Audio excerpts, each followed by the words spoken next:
Desde que mi hijo Octavio conoció a Carmina, su vida cambió, pero no precisamente para bien. Al principio todo parecía normal, un noviazgo sano, con una chica buena y trabajadora. Ella era atenta y siempre tenía una sonrisa en el rostro. Era el tipo de nuera que cualquier suegra pudiera desear. No obstante, sentía que había algo en ella, algo que nunca me convenció en su totalidad. Todo inicia cuando mi hijo Octavio se acababa de titular de licenciado en Educación Física. En aquel tiempo trabajaba de entrenador de atletismo. Él siempre había amado el deporte, por lo que escogió una carrera a fin de sus gustos. Era un hombre apasionado por su trabajo. Se levantaba antes del amanecer para entrenar a sus alumnos adultos en el estadio, y por las tardes trabajaba con niños y jóvenes. Siempre había sido disciplinado y responsable, hasta que Carmina entró en su vida. Ella llegó buscándolo como clienta, se inscribió en su grupo de entrenamiento y desde el primer día hizo todo lo posible para acercarse a él. No tardaron mucho en empezar a salir, y antes de que pudiera darme cuenta, ya se habían casado. No sabía cómo había pasado tan rápido, pero ahora ya lo sé. Cuando contrajeron matrimonio, Carmina cambió por completo. Al principio quise pensar que era normal, que sus celos eran por la emoción de estar recién casada, por la inseguridad de querer asegurarse de que su esposo no la traicionaría.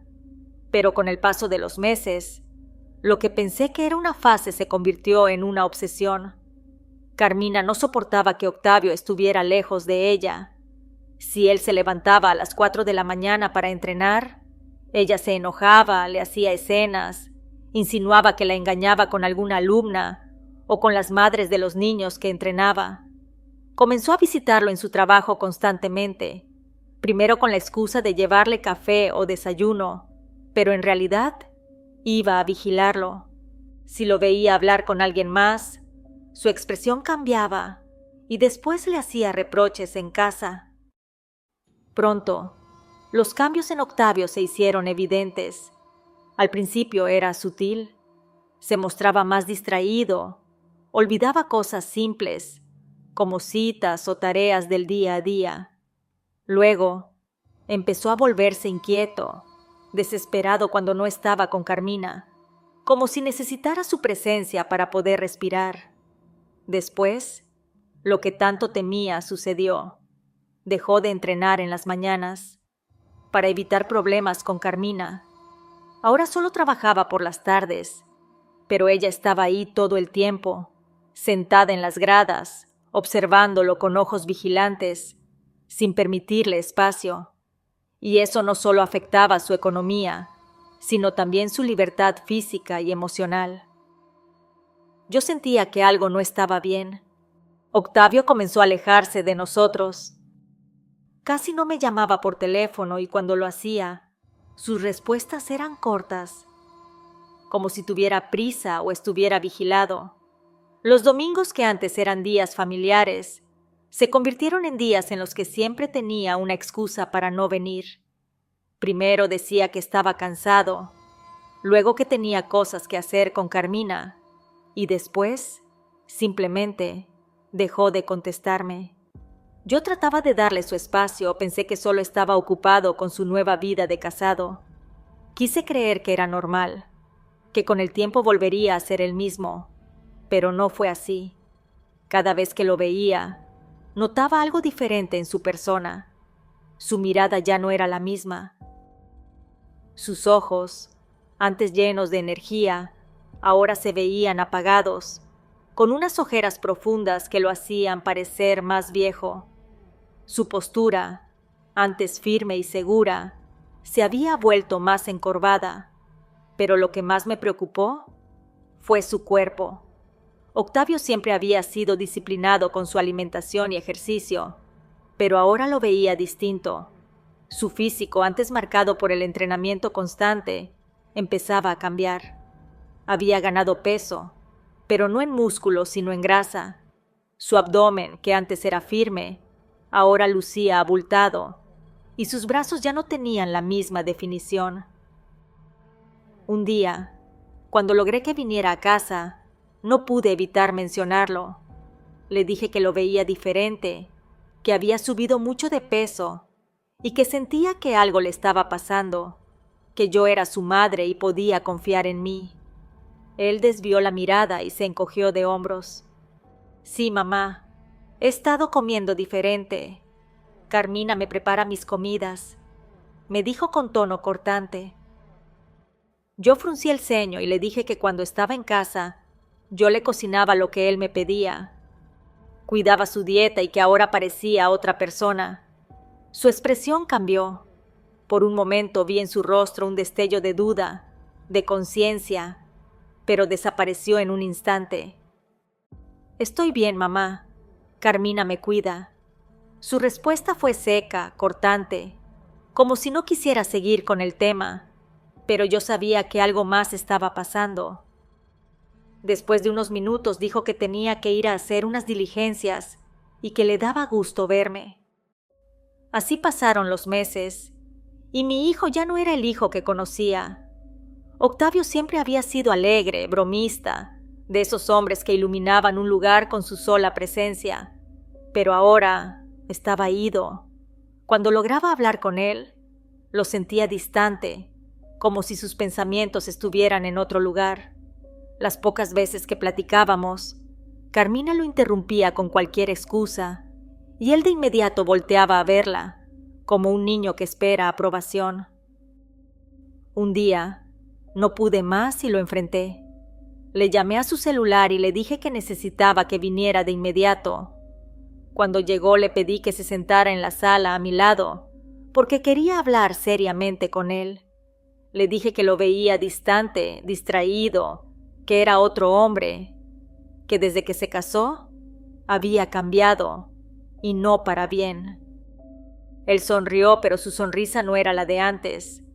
Me dijo que todo estaba bien, que Carmina lo cuidaba mucho, y que era la mejor esposa que podía haber pedido, que era la mejor mujer y que ahora estaba seguro que sería la mejor madre, ya que estaba esperando un bebé. Y así, en la plática, me dijo que su esposa estaba embarazada. Esa noche la inquietud no me dejaba. Sentía un nudo en el pecho, una desesperación que no podía contener.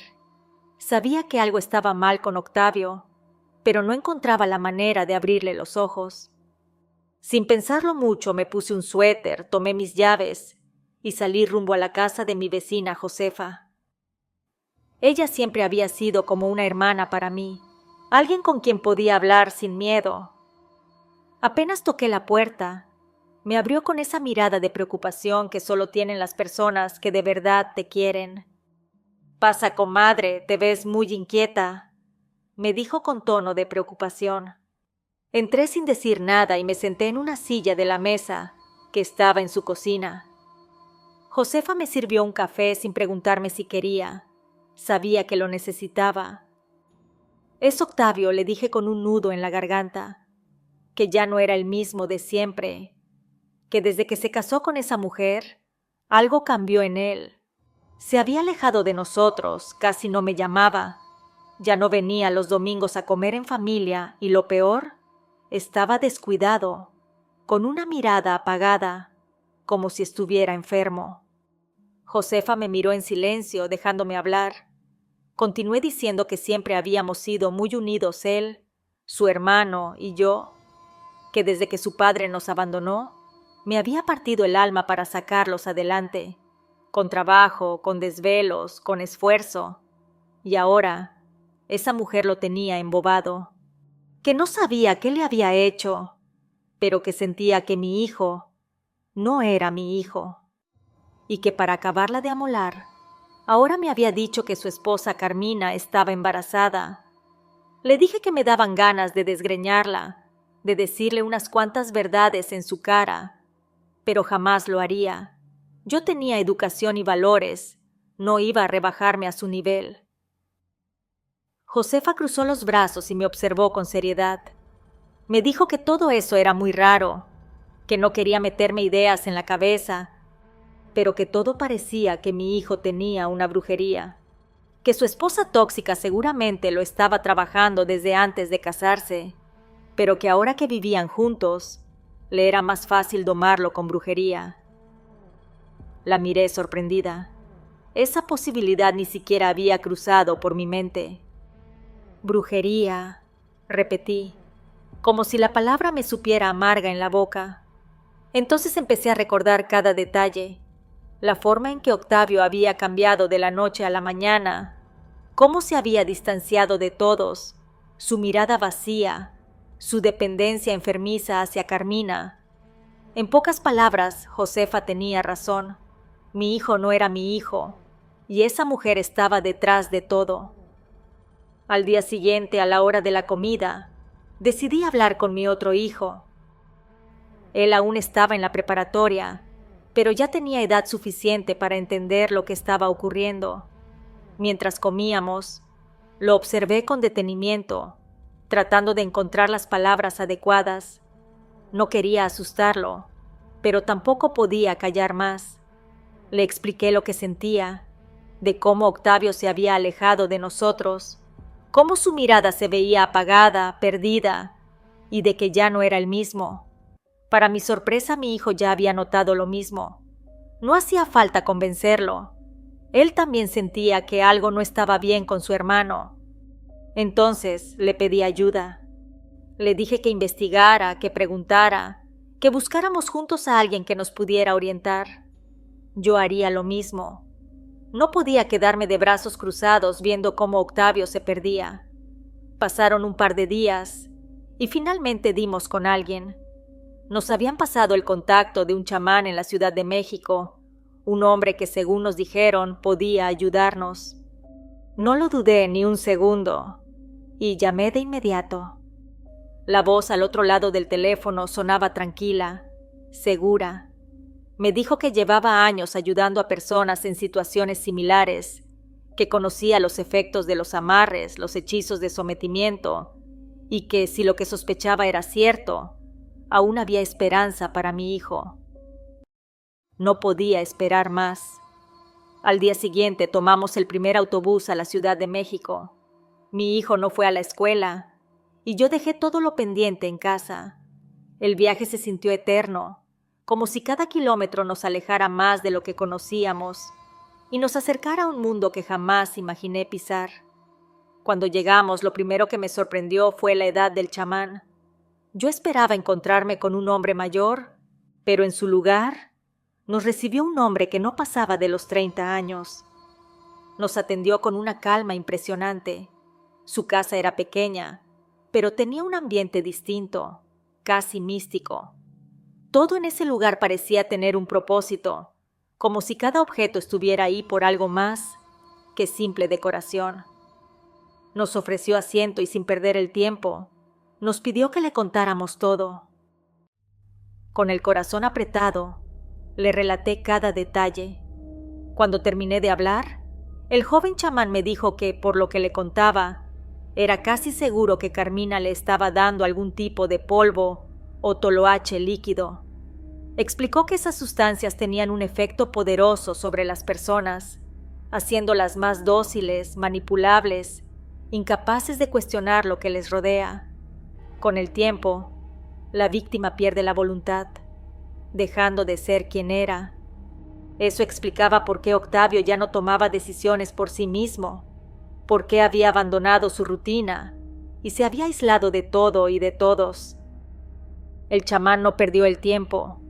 Dijo que iniciaría unos rituales de inmediato para romper la influencia de la brujería, pero advirtió que sería difícil mientras Octavio siguiera bajo el mismo techo que su esposa. Si ella seguía dándole la comida o cualquier otra sustancia, el efecto del ritual sería débil. Lo mejor era sacarlo de ahí, aunque fuera por unos días. La idea me inquietó.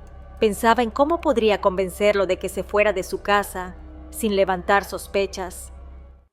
El chamán nos dio una lista de instrucciones precisas. Nos entregó una pulsera de cuentas de color rojo. Dijo que se lo debíamos dar a mi hijo para que lo usara, que ya estaba santificada y podría ayudarle. También nos dio una infusión especial, que debía tomar en cuanto lográramos sacarlo de la casa. Salimos de ahí con el peso de la incertidumbre sobre nuestros hombros. Sabía que no iba a ser fácil, pero tenía claro que necesitábamos idear un plan para alejar a Octavio de Carmina, esa mujer que lo tenía tan controlado. En el autobús de regreso a casa, mi hijo y yo íbamos callados, cada uno sumido en sus propios pensamientos. La situación me rondaba la cabeza sin descanso, hasta que de repente me llegó una idea. Sabía que no podía enfrentarlo directamente, que no podía llegar y decirle a Carmina que su marido debería de venir un tiempo a mi casa para quitarle su brujería. Entonces me di cuenta de que tenía que ser astuta, inteligente, darle por su lado a mi nuera, y así fue como se me ocurrió. Recordé una conversación que había tenido con Carmina meses antes, cuando, de manera casual, me mencionó que tenía una tía en Querétaro a la que no veía desde hacía mucho. En ese momento, ella había expresado las ganas que tenía de visitarla, pero lo había dejado en el aire, ya que no quería dejar solo a Octavio. Si ella necesitaba alejarse unos días, podía aprovechar esa oportunidad. Esa misma tarde tomé el teléfono y llamé a Carmina. Apliqué toda la dulzura que pude. Fingí que me importaba su bienestar. Le dije que había estado pensando en ella, que sabía que el estar embarazada puede ser agotador, que se merecía un respiro, un descanso de todo. Mi voz sonaba más suave de lo normal, y creo que la sorprendí, porque por un momento no respondió. Le dije que yo me haría cargo de Octavio, que llevaría la comida, y me aseguraría de que estuviera bien mientras ella se relajaba. Ella me dijo que no tenía dinero suficiente, entonces yo le ofrecí pagarle los boletos y además darle algo de efectivo para que disfrutara, saliera y comprara cosas para el bebé. Al día siguiente Carmina me llamó. Me dijo que había hablado con su tía y que sí, aceptaba la invitación. Se iría ese fin de semana y se quedaría hasta el miércoles. Sentí un alivio inmenso, pero tuve que disimular mi emoción. No podía arriesgarme a que sospechara. Fingí estar feliz por ella. Le dije que era una excelente decisión, que ese descanso le haría bien, que no se preocupara por Octavio, que yo me encargaría de todo. En el fondo, sabía que la verdadera batalla apenas comenzaba. Cuando finalmente se fue, supe que el tiempo jugaba en mi contra.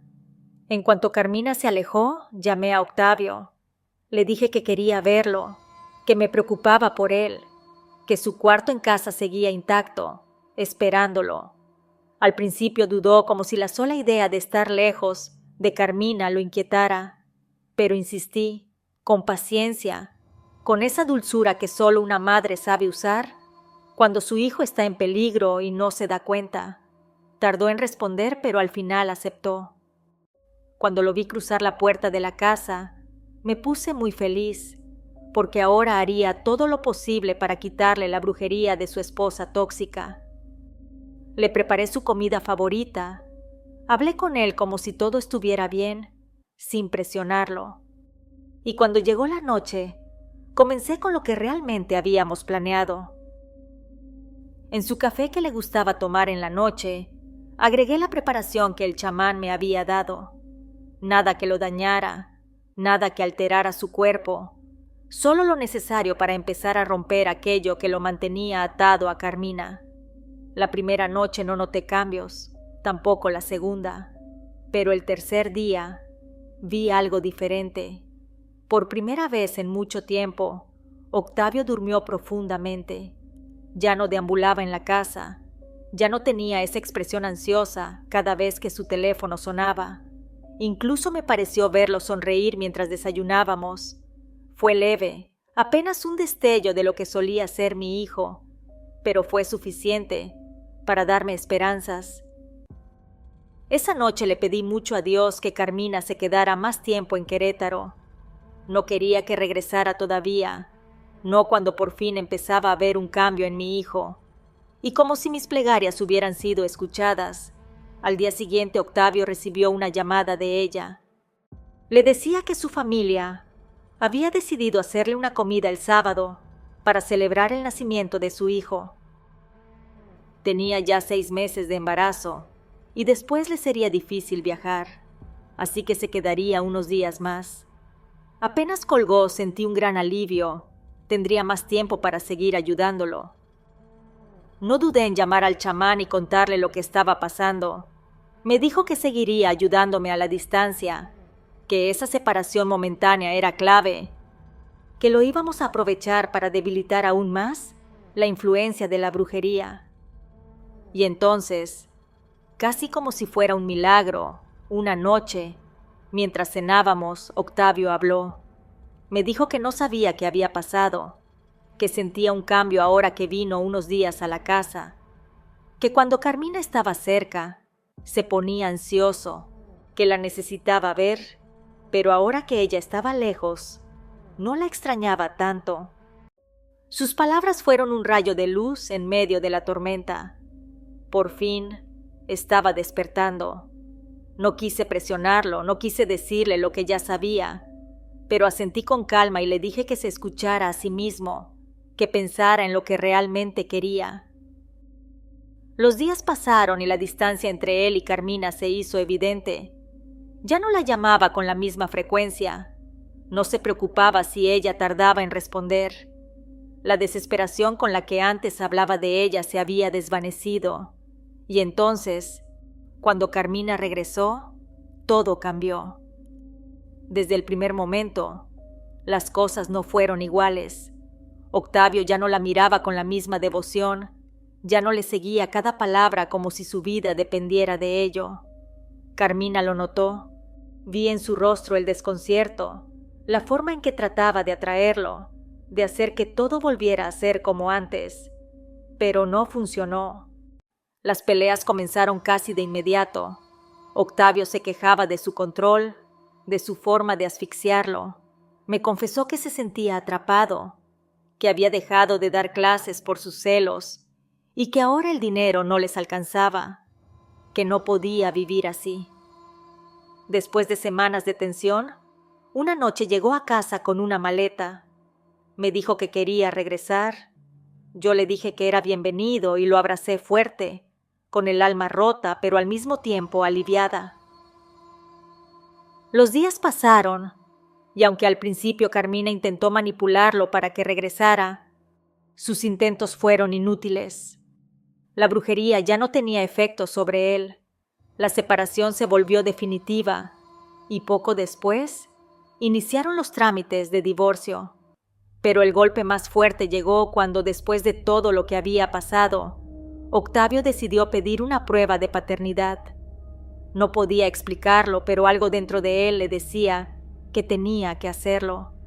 Y fue entonces cuando la verdad salió a la luz. El hijo que tanto creyó suyo no lo era. El engaño de Carmina quedó expuesto, y con ello, cualquier rastro de sentimiento que pudiera quedarle desapareció por completo. Se liberó de esa mujer y de todo el daño que le había hecho.